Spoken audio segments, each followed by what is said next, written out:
Hello dears, welcome to Prerna, Priya's e-learning classes. In this class, I'm going to deal with the English literature during the World Wars part 2. In the last class, in part 1, in fact, we have discussed many names, many writers and poets, and we also discussed modernism, the genre in which most of them had written. So in this class, it's a continuation of part 1. I'll be discussing a few more names here.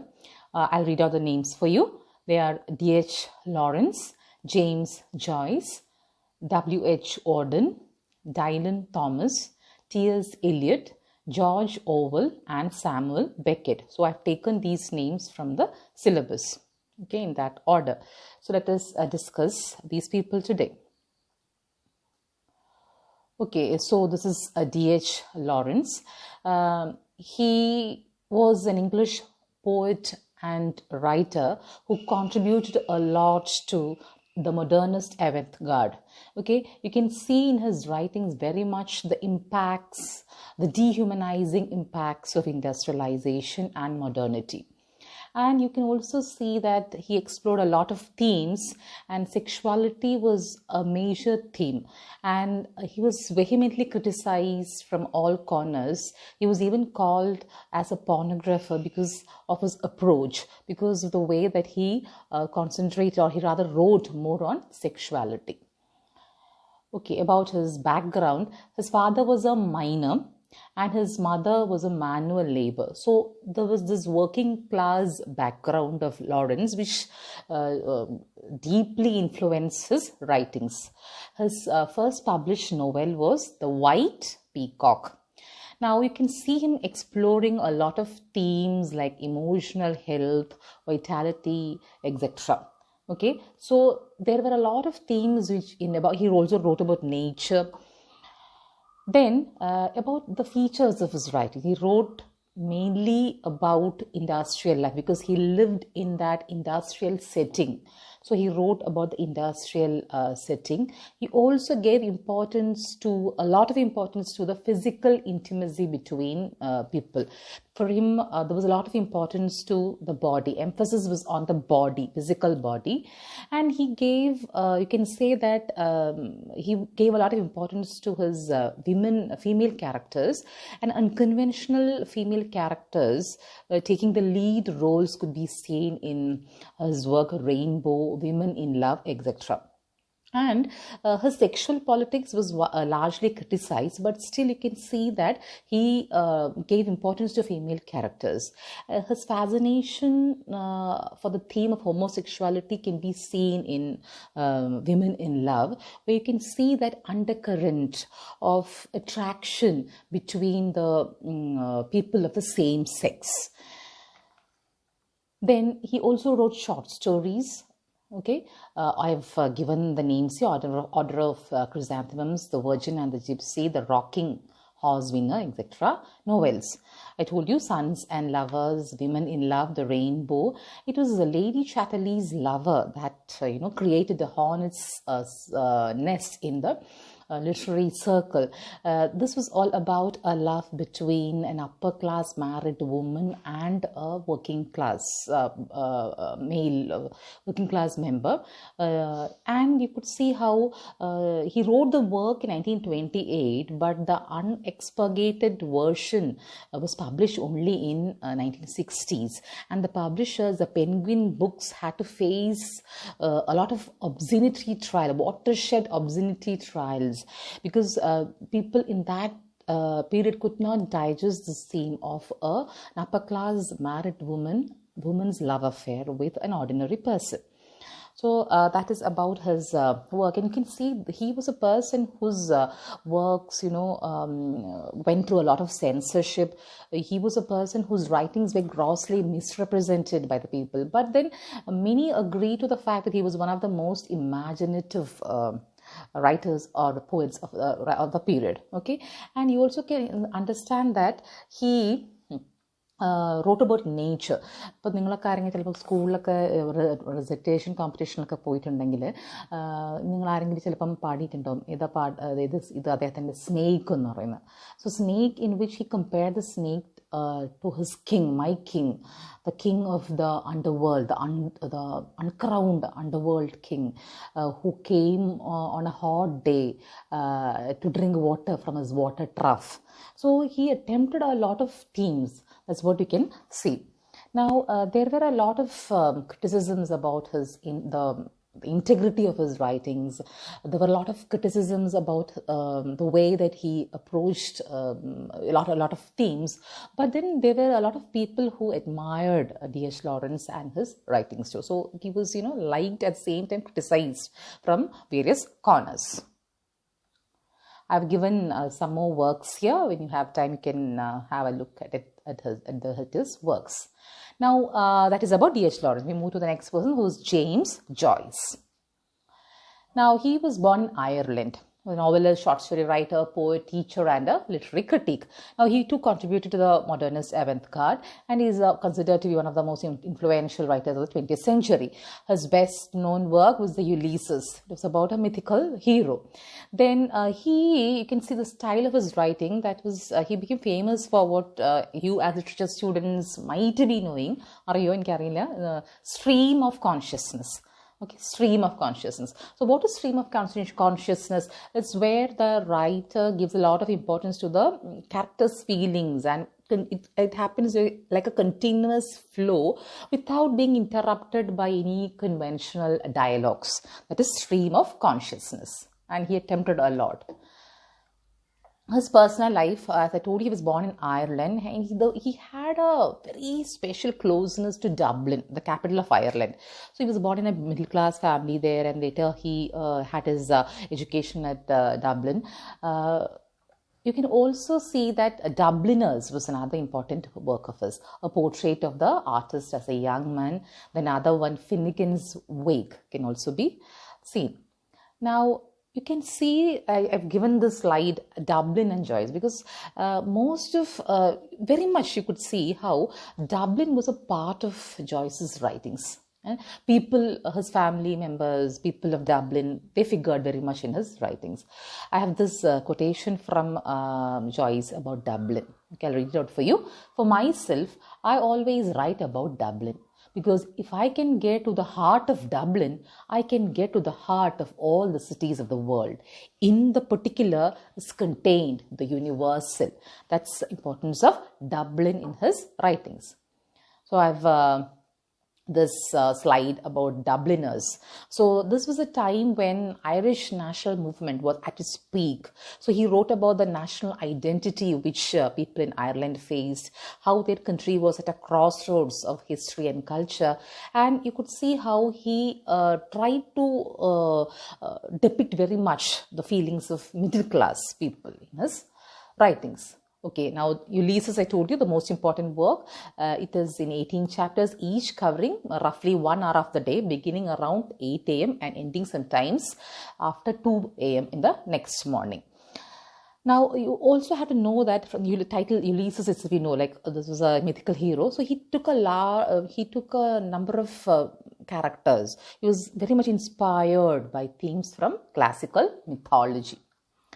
Okay, so that's about Joyce. Next person, T.S. Eliot. I am sure you must have studied T.S. Eliot and his works. Okay, known as, he was popularly a poet, essayist, publisher, playwright, literary critic, and editor. He was born in America, Boston. Okay, then later he migrated to England. Then The Love Song of J. Alfred Prufrock. This was his first poem, which, became the masterpiece of the modernist movement. The Love Song of J. Alfred Prufrock. Now, his other works, The Wasteland, The Hollow Man, Ash Wednesday, Four Quartets. He also wrote plays. They were Murder in the Cathedral, Cocktail Party. Then literature, he was awarded the Nobel Prize in 1948. Now about Wasteland, you can understand that he wrote about how people were self-serving or rather selfish and how they were irresponsible to the society on a whole. But at the same time, you can see him giving a message of hope for the readers at the end. Hollow Men. That's about the problems after First World War. Okay, and he also wrote about the Treaty of Versailles, which he despised very much. The Treaty of Versailles, which was the treaty concluded in 1919 between the winners of the First World War and the defeated powers. Now, I have these lines for you from the Hollow Men. Okay, the lines. This is the way the world ends, not with a bang, but with a whimper. Okay. Next person, W.H. Auden. British American poet. He was known for his style and also for how he had written about a variety of themes, which included politics, morals, love, religion, etc. Now, he was born in a middle-class family, studied at Oxford. Then his important works. Most important one, The Funeral Blues. That was a romantic one about love. Then he wrote about political and social themes also. Now, the first one, September 1st, 1939. Endana Pradhanyam. This was a day when Hitler attacked Poland, and this was a day when the Second World War began. So that's the importance of September 1st, 1939, which is the name of a poem written by Auden. Then The Shield of Achilles. Then psychological themes, the age of anxiety. Of course, the age of anxiety, you know, like how very much the title itself is all about the despair and anxiety which people in general had in those times. Then religious theme, Horae Canonicae. Okay, then Orators was another important work. Then he had a very peculiar or rather very special collaboration with Christopher Isherwood, and that association made him a left-wing writer. He also had a long-lasting, lifelong intermittent sexual relationship with Christopher Isherwood. He was awarded the Pulitzer Prize in 1947. Okay, next is George Orwell. You must have heard the term Orwellian. Okay, you must have studied George Orwell, I'm sure. He was, before him, though we know him as George Orwell, the other name that Orwell had was Eric Arthur Blair, but he was popular as George Orwell, essays, journalist and critic. Okay, when he was a democratic socialist who wanted to create that sort of a democratic society where people are equal, and he was against totalitarianism, which means dictatorship. And then you can see him attempting polemical journalism. Polemical journalism means when he wrote largely about disputatious journalism, journalism. Okay, his best known work, an allegorical novel, that is Animal Farm. And the other one, a dystopian novel, 1984. Allegorical, like you know that there's an underlying theme. It could be a political theme or a moral one, allegorical. Then dystopian is the antonym of utopian. I've explained this earlier. So where he was so afraid of how society would be, nothing promising about the future. Everything would be bleak and dark. That's about 1984. Now, Animal Farm was about a group of animals who wanted to rebel against their human farmer who was their owner, but then their rebellion got betrayed at the end, and finally they would end up in a more difficult situation. And this was about Stalin. Are you familiar with Stalin? Okay, Stalin was the dictator in Russia who used that image cult, and who was very much a part of the reign of terror. So he was a totalitarian, he was totalitarian to the core, a dictator, and so you could see Orwell criticizing Stalin very much in this particular work, The Animal Farm. Now, then The Road to Whig Empire. You have also The Homage to Catalonia, that was about his experiences in the Spanish Civil War, his own experiences. Then he wrote about politics, like language, literature, and Orwellian I'm sure you must have heard this term, which is used as an objective Orwellian that describes totalitarian and authoritarian social practices. Okay, we move on to Dylan Thomas now. He was known for his very original, ingenious use of words and imagery, a Welsh poet, and his important poems, Do Not Go Gentle Into That Good Night. The other one, Death Shall Have No Dominion. Okay, Under Milkwood was a radio drama. Then radio broadcasts included A Child's Christmas in Wales, portrait of the artist as a young dog. Then he had this reputation which he enjoyed, I believe, that is roistering, drunken and doomed poet. Roistering is a noisy person, but then he didn't mind people calling him a doomed poet also. Okay, so we have the last person here, that is Samuel Beckett.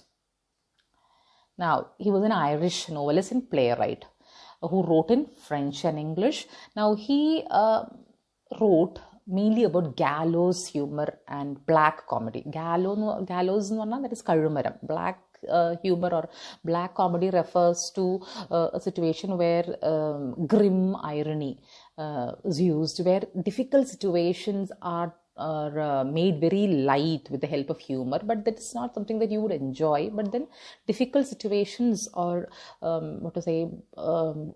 vulnerable situations are presented in a very light manner using humor, which is not a positive note actually. But then these people attempted.